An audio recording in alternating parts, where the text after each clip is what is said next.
嘉嘉開始學習獨自生活，就喺呢個時候收到封信，唔係夢，唔係幻覺，真實存在，白色信封，無名無姓，信紙上寫住：你仲記唔記得？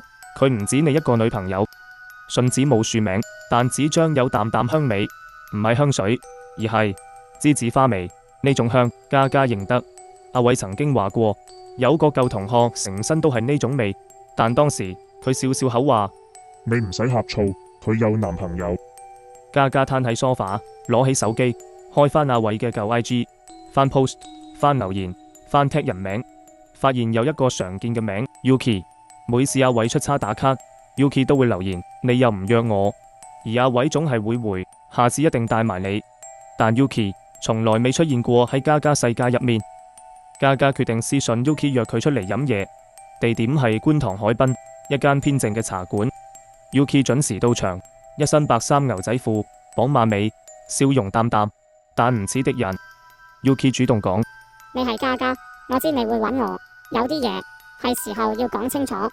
Yuki 語氣平靜，冇嬲冇喊，只係講事實。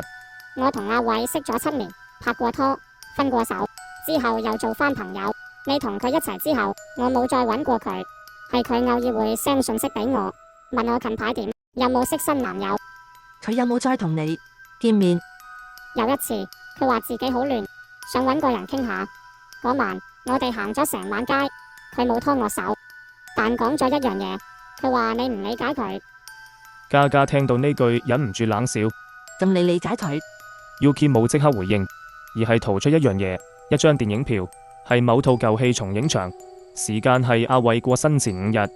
佢話呢場戲佢本來想同你睇，但你嗰陣為咗你媽啲事煩緊，冇心機，所以佢叫我陪佢睇一次。嘉嘉成個人呆咗，佢記得嗰段時間自己真係成日扯住阿偉鬧，為咗搬屋，為咗工作，佢從來冇諗過阿偉會揾第二個人去睇。我唔想爭啲乜，但你要知阿偉係一個唔識拒絕人，又唔識點講清楚感情嘅人。佢講過最真心嗰句，就係佢覺得你比佢強得多，佢驚撐唔住。夜晚返到屋企，嘉嘉打開阿偉嘅電腦，入面有一個資料夾叫 Not for Now。打開有一段阿偉錄低自己講嘅音頻。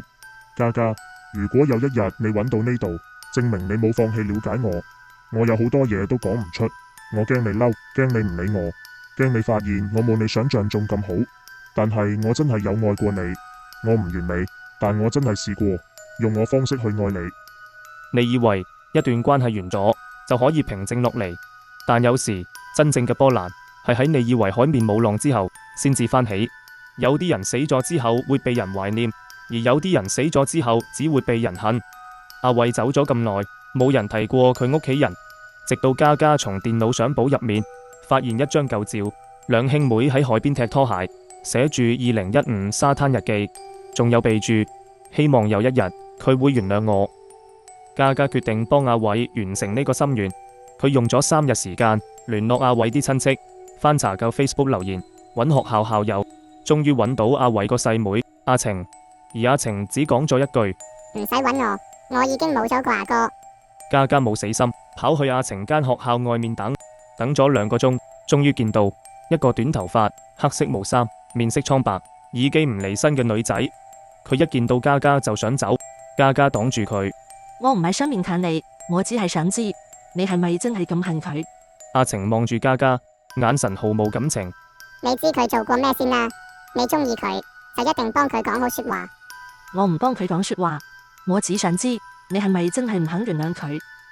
佢哋去咗附近一間茶餐廳坐低，阿晴飲咗一啖凍檸檬茶，終於開口：你知唔知我細個嗰陣成日幻想我哥會保護我，但有一晚佢冇返屋企，阿媽病咗，我一個人攬住佢，打俾佢係第2個女人接。第2朝返嚟，佢連一句問候都冇，轉頭就走咗去打機。我唔係唔知佢有壓力，但點解一有事就要我做乖細妹，要我體諒？我唔係佢情人，佢就冇責任愛我。佢係冇負責任，但佢內疚。佢臨死前最想見嘅就係你。阿晴雙眼紅咗，但仍然嘴硬。講有咩用？佢有冇真係嚟揾我？嘉嘉靜咗一陣，然後攞出一封信，係阿偉寫俾佢細妹嘅信。我喺佢部電腦揾到呢封信，阿晴打開信紙，字跡凌亂，但每字每句都係認真。阿晴，我知你唔想再聽我講，但如果你有聽到，請原諒我當年咁廢。你救唔到阿媽，我都救唔到你。我唔係唔愛你，我係唔知點樣愛你。你永遠都係我最親又最羞愧嘅人。阿晴睇完，終於忍唔住喊咗出嚟。當晚，嘉嘉返到屋企，發現門口有張字條，係阿晴寫嘅。唔代表我原諒佢，只係我今晚會去睇佢。阿偉，你可以放低啦。所有人都以為阿偉係意外車禍身亡，但事隔多月，當嘉嘉以為一切都講晒做晒，一張靈堂相揭開咗最後一層面紗。有人發咗張相俾嘉嘉，相入面除咗阿偉遺照同香燭，角落企咗一個黑影，半個身影，白面無眼無嘴。而嘉嘉望咗幾秒就知唔係阿偉，相係由一個陌生賬號發過嚟，冇留言冇解釋。嘉嘉即刻揾逆流，夜晚逆流聽完錄音即刻起身開壇。有人唔想你知道阿偉點死，因為佢唔係撞車咁簡單。你知唔知道有啲靈體專登及住啲心軟又心亂嘅人，拖佢哋落陰間？我之前已經覺得阿偉嘅氣唔似自然散走，佢唔係淨係掛住你，佢係俾啲嘢拖住咗。之後嘅一晚，嘉嘉瞓覺前特登播住阿偉生前最後錄音。嘉嘉，如果有一日你揾到呢度，證明你冇放棄了解我。我唔完美，但我真係試過用我方式去愛你。呢幾句嘉嘉聽咗成百次，但呢晚佢突然聽到錄音底層多咗一把聲音，好似係一個女人。你以為你夠愛，你唔夠，你唔夠。嘉嘉當堂彈起身，部手機自己熄機，再開機時背景圖變咗，係阿偉張遺照，背後企住一個無面女人。嘉嘉當晚就衝咗去揾逆流，話自己要送走最後一個未走嘅靈。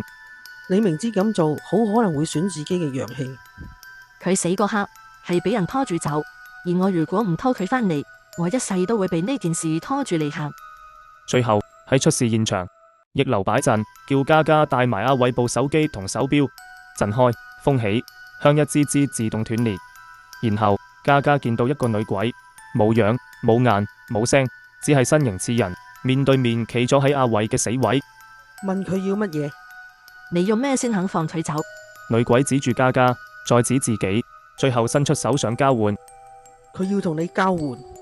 逆流即刻念咒，以念為戒，以情為符，真愛未斷，惡念即散。陣中心出現火光，女鬼身形開始扭曲，發出類似 BB 哭聲嘅聲音，最後一閃消失咗。地上多咗一件衫，阿偉嘅衛衣。嘉嘉抱住件衫，喊唔出聲。今次真係絕啦！嗰個拖住佢嘅唔係人情，係怨念。幾日後，嘉嘉一個人去咗石澳海邊，燒咗件衛衣。火光入面，佢講咗句：阿偉，你唔使再拖住我，我都唔會再攬住你唔放。你走得安心，我都會慢慢學點樣行返自己條路。風好大，火燒完，灰飛散落海面。嘉嘉望住遠處，眼中有淚，但無悲。